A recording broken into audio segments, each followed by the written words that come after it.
18. Look at the first 3 verses tonight. Revelation 18, verse number 1 says, "And after these things I saw another angel come down from heaven, having great power, and the earth was lightened with his glory. And he cried mightily with a strong voice, saying, Babylon the Great is fallen, and has become the habitation of devils, and the hold of every foul spirit, and a cage of every unclean and hateful bird. For all nations have drunk of the wine of the wrath of her fornication, and the kings of the earth have committed fornication with her, and the merchants of the earth are waxed rich through the abundance of her delicacies." All right, well, before we jump into the text, there are a couple of questions that come up with regards to chapter 18 that I want to just cover real quick before we get into it. And so number one, there is a little bit of a debate as to the exact nature of this chapter. Now, we've already kind of talked about this, and I've already kind of answered this question, but since we're here, I thought we'd go over again. And so the question is asked, is the fall of Babylon the Great one and the same as the death of the woman in chapter 17? So in chapter 17, we talked about the woman, this great whore as she is described, and we talked there at the end of the chapter about how it says the 10 horns, this is verse 16 of chapter 17. It says, "And the 10 horns which thou sawest upon the beast, these shall hate the whore, and shall make her desolate and naked, and shall eat her flesh, and burn her with fire." And so we see the death of this woman, the judgment of this particular system. And so some people see chapter 18 basically as a continuation of that same judgment. And they don't see the systems being different. But this is something that we have discussed. And I feel like, and somebody can disagree, and that'd be fine, but I really do think that the best interpretation of chapter 17 and chapter 18 would be that chapter 17 deals with what we've been referring to as ecclesiastical Babylon, and chapter 18 deals with the political side of Babylon. And so we've talked about how they were really two sides of the same coin, but different entities. You had the false religion, the great whore, in the first half of the tribulation. And then that ended, and in the second half it was led into worship of the Antichrist. And so that was really what chapter 17 was about. And chapter 18 is really about the political arm of the kingdom of the Antichrist, which has most of its power in the second half, but is really all throughout the tribulation. And so therefore, as I see this, chapter 17 deals with the events at the beginning of the Great Tribulation, and chapter 18 deals with the events at the end of the Great Tribulation. Now, I just wanted to define this quickly, just in case somebody doesn't know what I'm talking about there. When we talk about the Great Tribulation, that is the second half. That is the last 3.5 years of the tribulation, okay? So if we refer to the Great Tribulation, that's specifically in reference to that second half. Now, this chapter 18, naturally follows what we read back in chapter 16, verse 19, when the judgment actually comes down. And so in chapter 16, verse 19, it says, "And the great city, the city of Babylon," that we were talking about here in chapter 18, "and the great city was divided into 3 parts, and the cities of the nations fell, and great Babylon came in remembrance before God to give unto her the cup of the wine of the fierceness of his wrath." And so we're talking about this city of Babylon. And then that leads me to the second question that sometimes pops up. And again, this is, I don't think, more as important as the first question, but another question that comes up a lot is this literally Babylon? In other words, is this a rebuilt city of the old ancient ruins of Babylon, over in Iraq? Now, I don't think that there should be any question as to whether or not this is an actual literal city. Just by the wording that we see here in chapter 18 and other places in Revelation where Babylon is referred to, it's often referred to as the city, that great city. And so, again, I don't see any reason why we should take that other than to mean this is an actual literal city somewhere in the world. It's not just saying Babylon in reference to the entire political system, although it does do that at times. But when it talks about the city of Babylon, that system is going to have a capital somewhere. Right? There's going to be somewhere where he's going to have a capital, and he's going to have a seat somewhere where he rules and he reigns from. And so somewhere there's going to be a capital, and from that perspective, yes, there is going to be a literal city. Now the question is then, well, is it actually Babylon? Should we be looking for someone to come and rebuild Babylon, the actual city? It could be. It could be that somebody is going to come by and rebuild that city. The interpretation of chapter 18 and others, obviously, that would very well fit into that interpretation. Of course, we know where it's located. It's in Iraq. Other people have tried to rebuild it. Most notably, Saddam Hussein. He tried to rebuild the old city of Babylon, and interestingly enough, in so doing, he basically destroyed most of what was left of the actual ruins of the old city. But again, we know where it is, and somebody could come in there, level it out, rebuild it, renovate it, do all that. It very well could be. However, it is just as possible that this is simply in reference to some other literal city, and the title of Babylon is just placed upon that city, wherever it is. You know, you could build up a city anywhere in the world and say, look, this is New Babylon. Right? I mean, it doesn't have to literally be Babylon. And so people ask this a lot, and so I thought we'd just discuss it quickly. And so it may not physically be located in Babylon or in modern-day Iraq, but it will have the title of Babylon. And that's important because it tells us that it's going to be, in essence, the culmination of the Babylon spirit, if you will, that we see in the Bible. And so, again, maybe not physically there, but in title and in name, it will be Babylon. Now, verse number 1, it says, and after these things. Now, that right there should be a clear indicator to us that chapter 18 and chapter 17 are not talking about the same thing. Right? Chapter 17 talks about this woman and her judgment and her death. And then chapter 18 says, and after this. This is a subsequent event. John is discussing a series of events. This is not, here's one event and let me describe it from a different angle. After these things. This is something later on. And so, again, for several reasons, I don't think we should see chapter 17 and 18 as discussing the same thing. We're talking about something differently here. And so John is talking about this angel. After these things, I saw another angel. Now, as we have discussed with just about every angel that has been mentioned in the book of Revelation, you will have a group of people who say, well, clearly this is Jesus. And this one at least makes a little bit more sense to me than some of the others because of the description that is given. So he says he sees this angel, and this angel has great power. And it says, and the earth was lightened with his glory, and he cried with a strong voice. And so some people will say, well, clearly that's Jesus. These are descriptors of Jesus. Well, again, I'll say the same thing about this angel that I've said about all the others. There's no reason for Revelation to confuse people by saying sometimes Jesus is Jesus and sometimes Jesus is an angel. It's up to you to figure out when he's what. And so there's no reason for Revelation to do that. And so this is just an angel. Now, he's a powerful angel. Yes, we get that. But angels are powerful, and that shouldn't surprise us. And so we see here that he comes in and he lights the earth with his glory. Now, this makes a little bit more sense when we understand and think about when this is happening. This is happening, again, at the end of the tribulation period. The vile judgments have already taken place. Babylon is about to be judged. And so what does that tell us? Well, if you go back and read chapter 16, the earth is in darkness right now. That was one of the bold judgments. That was one of the vile judgments. And so he is coming from heaven. He's coming from the presence of God. And some of the glory of God is shining off of this angel, and he illuminates what is literally, at this point, a dark world. It's dark spiritually, but at this point, it is also dark physically. And so he illuminates the world. It's not really that much unlike what we read in the Old Testament with Moses. When Moses is hid in the cleft of the rock, and the glory of God passes by, and when Moses finally comes down from the mountain, the people tell him, you got to cover your face. Your face is shining far too brightly, and we don't need to look at it. And so Moses had to actually veil his face for several days because of the glory of God. Well, this angel resides in the glory of God. And so you can only imagine how that would illuminate out, again, especially in an actual, literal, dark world.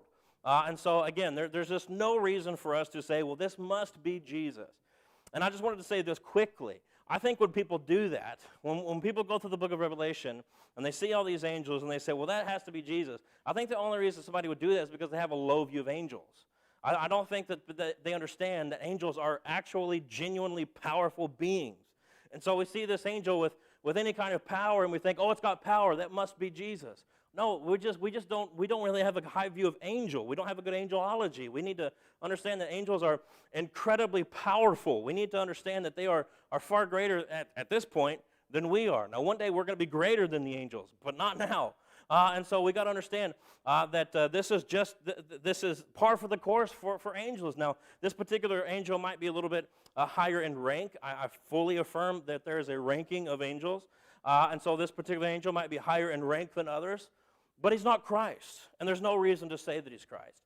And so again, it should not surprise us to read of powerful angels or angels like this, because again, angels are powerful beings because they were created to be that by God.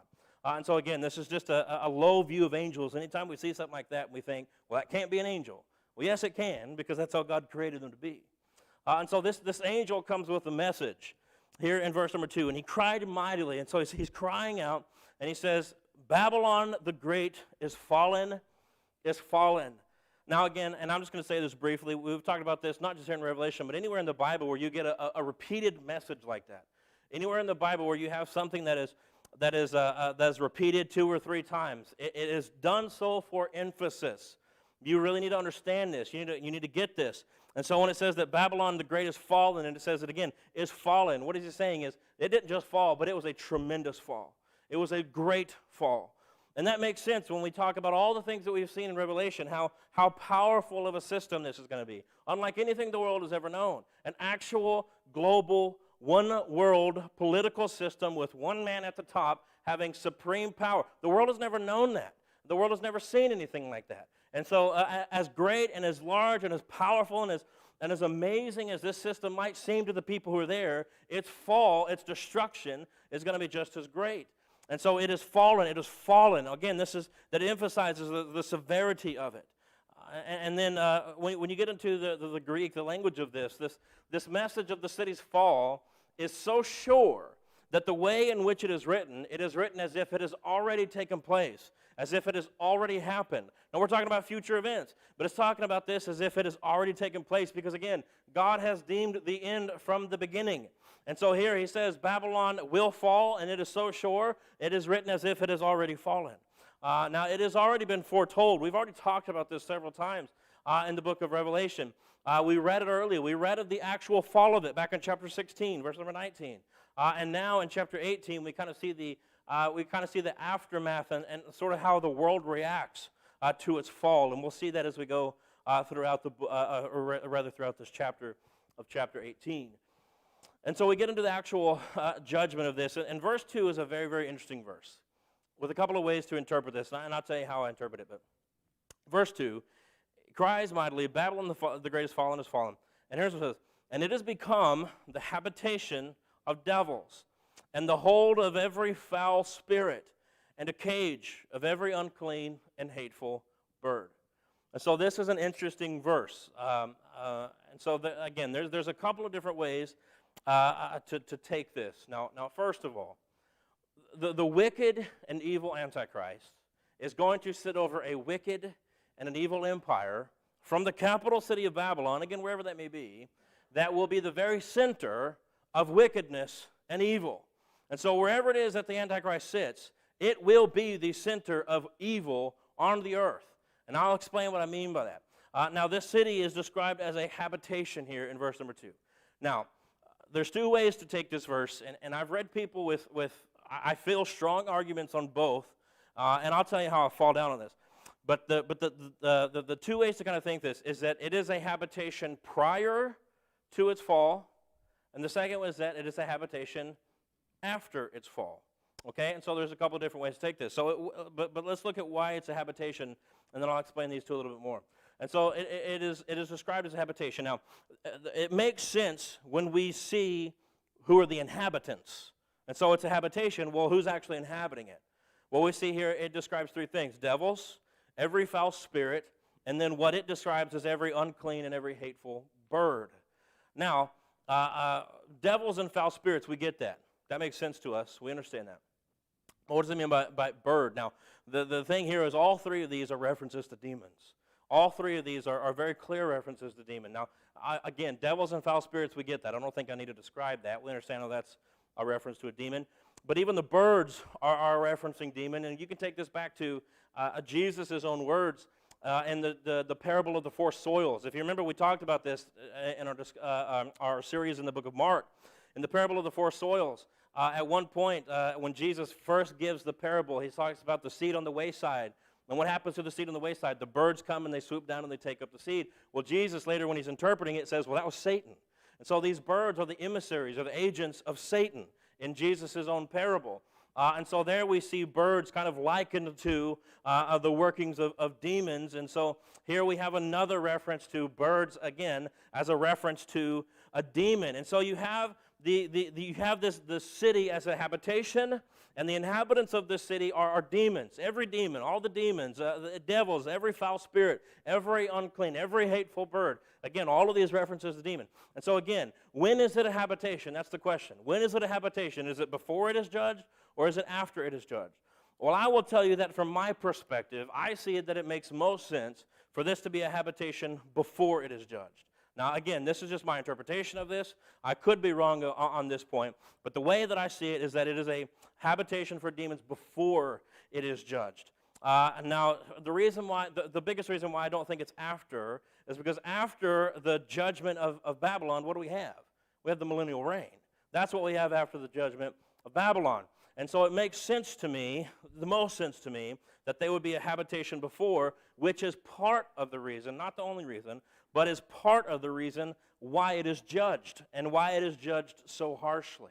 And so again, we see here, verse 2, that this city has become the habitation. Look at this. It's not just some. Look at the wording here, of devils, and the hold of every foul spirit, and the cage of every unclean and hateful bird. Now, when we go through the book of Revelation, this makes a little bit more sense. So back in Revelation chapter 9, you don't have to turn there, but back in Revelation chapter 9, we see a couple events that are very important to this particular discussion. You have the city of Babylon as the habitation of all demons. Revelation chapter 9, two events. The first event in Revelation chapter 9 speaks of the opening of the bottomless pit. And you have the opening of the bottomless pit, and it doesn't give us a number, but you have demons pouring out of this bottomless pit that it describes as kind of these locust-like demonic objects. And so you have the bottomless pit that has been opened. Now, these apparently have been bound down there in this bottomless pit. Well, now they're open. In Revelation chapter 9, that pit is open, and these demons are released upon the world. Later on in Revelation chapter 9, during the sixth trumpet, you have a 200 million member demonic army that is led by four demons that were bound in the Euphrates River. Well, again, there's another 200 million demons that perhaps are already here. It doesn't say that they were bound before, but they're here on the earth, and they're active, and they're working here on the earth. Chapter 12, when you go to Revelation chapter 12, chapter 12 speaks of Satan and his angels. Now, there's a couple of references in chapter 12 to this. In chapter 12, you have a reference to the original fall of Satan, and it says that Satan, as a dragon, his tail swept a third of the stars. And so we see that a third of the angels follow Satan. Well, later on in chapter 12, it says that there's this great war in heaven, and you have Michael and his angels fighting against the dragon and his angels. The dragon and his angels lose, and what happens? They are cast to the earth. And so you have all of these demons. And then furthermore, chapter 16 speaks of these three frog-like demons going and spurring on the nations of the world to come and do battle. What's the point? What's the reason of going through all this? All of this is taking place where? On the earth. All of these demons from the bottomless pit, they're now on the earth. They were bound. Now they're here. All this 200 million demonic army, they're here. They're on the earth. All the angels, the demonic angels who had access to heaven, that access has now been denied. And now they are cast where? To earth. And so you have all of the demons. Perhaps there are some that are still bound for reasons untold to us. But every unbound demon in the tribulation period is going to be released or active upon the earth, and only the earth. And so here you have the city of Babylon, again, perhaps actual Babylon, perhaps somewhere else, as the habitation, again, of devils, but look at this wording, of every foul spirit and every hateful bird. Again, every demon has its seat where? In Babylon.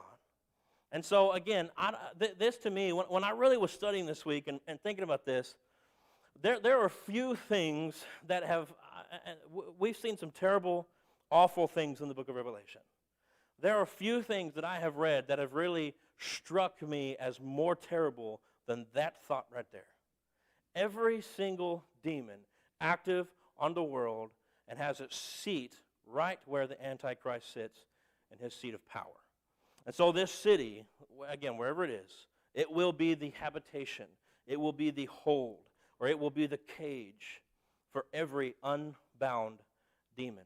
Now, furthermore, just to give you a little bit more on this, the word bird there that is used in verse 2, this particular word for bird is used only in the book of Revelation, in the Bible. It is used only in the book of Revelation, and it is used only 3 times. It is used here, and it is used twice in chapter 19. The other 2 references in chapter 19 are in reference to scavenger birds who are hovering over the battle of Armageddon, and God's basically saying, get prepared because your meal is coming, essentially is what he's saying. And so we can liken these words. Again, these are the only time that these words are used. And so you have this picture. The final city of Babylon will literally be the seat of demonic activity and power in the world. Demons will fill the city as they hover and seek their prey, which is, again, why I think they are described here as unclean birds. Now, again, they may or may not be seen. That we're not told. But their seat, the place where they are going to be most active is going to be right here in this capital city of Babylon. And so it comes as no surprise then that the world, verse number 3, is going to be so enticed. Look at verse 3. For all the nations have drunk of the wine of the wrath of her fornication, and the kings of the earth have committed fornication with her, and the merchants of the earth are waxed rich through the abundance of her delicacies. And so you have the seat of all demonic deception right there on the capital city of this new world empire. And so it just makes sense that the world is going to be enthralled. Right? Not because of the goodness of the system, but because of the deception of the demons.